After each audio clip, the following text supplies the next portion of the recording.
pekerjaan besar ke depan yang ingin kita lakukan adalah bagaimana membangun sebuah sistem besar agar yang namanya nikel, yang namanya boksit, yang namanya tembaga, yang namanya timah, itu betul-betul semuanya bisa terintegrasi dan bisa memproduksi barang jadi maupun setengah jadi yang memberikan nilai tambah yang sebesar-besarnya, utamanya lapangan kerja bagi rakyat. Karena inilah yang akan menjadi lompatan besar peradaban negara kita. Saya meyakini itu. Tapi itulah sebuah perdagangan yang kadang-kadang menekan sebuah negara agar mereka ikut aturan main yang dibuat oleh negara-negara besar. Kita semua ingat Bung Karno tahun 1965 menyampaikan menolak ketergantungan pada imperialisme, memperluas kerjasama yang sederajat dan saling menguntungkan. Kita tidak mau pengusaha yang punya smelter di sini itu semaunya ngatur harga. Pemerintah yang akan mengatur harga itu supaya pemilik smelter tadi itu juga pemilik UP tadi juga memasok tadi ke smelter sini dengan harga yang pantas. Baik. Sederhana kok.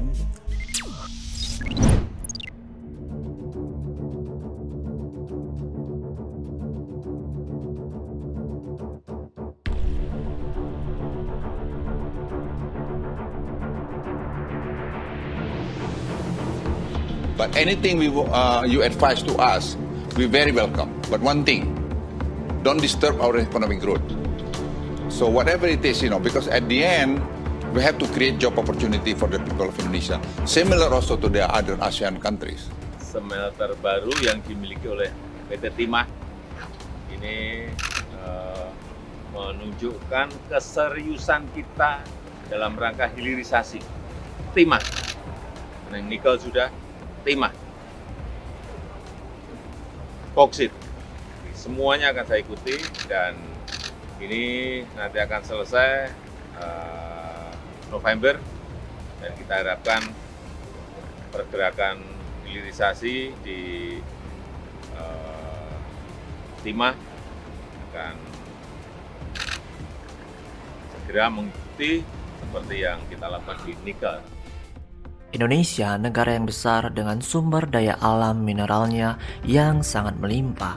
Kalau dikelola dengan benar, maka Indonesia akan menjadi negara yang sangat kaya dan superpower. Untuk mendukung itu, Presiden Jokowi pastikan penyetopan ekspor ingot timah akan terjadi di pertengahan tahun ini.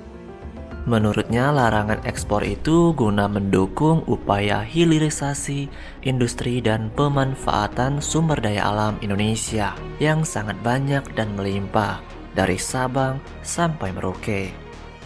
Apalagi saat ini Indonesia adalah nomor 1 pengekspor ingot timah, di mana cadangan timah Indonesia adalah nomor 2 di dunia dan produksinya pun nomor 2 di dunia setelah Tiongkok. Tentu saja pelarangan ekspor timah ini menimbulkan respon dari berbagai kalangan. Ada yang bilang lobby-lobby Cina ke Indonesia, lobby-lobby Cina untuk ekspor ke Cina. Jangan dibalik-balik gitu loh. Karena semua ini ekspornya hampir sebagian besar perginya ke Tiongkok. Dan yang menikmati nilai tambah siapa? Tiongkok. Jadi selama ini harga timah ditentukan oleh Singapura. Maka langkah penghentian ekspor timah ini adalah hal yang baik dan benar dalam rangka mengatur tata niaga timah dunia. Sehingga Indonesia kedepannya bisa berdaulat mengatur harga timah dunia karena sumber timah sangat melimpah di Indonesia. Dengan adanya hilirisasi dan membangun smelter, Indonesia akan punya peran untuk menentukan harga, sehingga nggak cuma diatur oleh negara-negara yang punya smelter. Kebutuhan timah dunia itu sangat tinggi, hampir semua telepon genggam misalnya berisi timah. Apalagi di dalam timah itu ditemukan rare earth, di mana mineral ini sedang diburu-buru oleh Amerika Serikat. Dengan hal semacam ini, kementerian yang terkait terus melakukan persiapan untuk mendukung kebijakan larangan ekspor timah yang rencananya akan berjalan pada pertengahan tahun ini. Persiapan tersebut diantaranya percepatan pembangunan smelter, substitusi produk impor hingga mengajukan proposal pembangunan kawasan ekonomi khusus berbasis timah.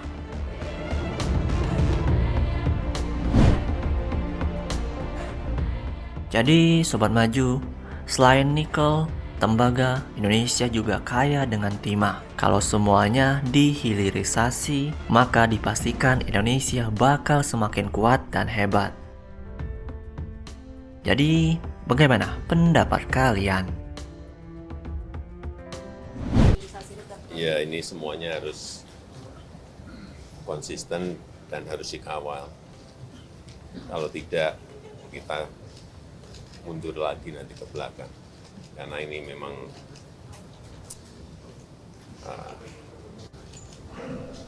konsistensi itu yang dibutuhkan.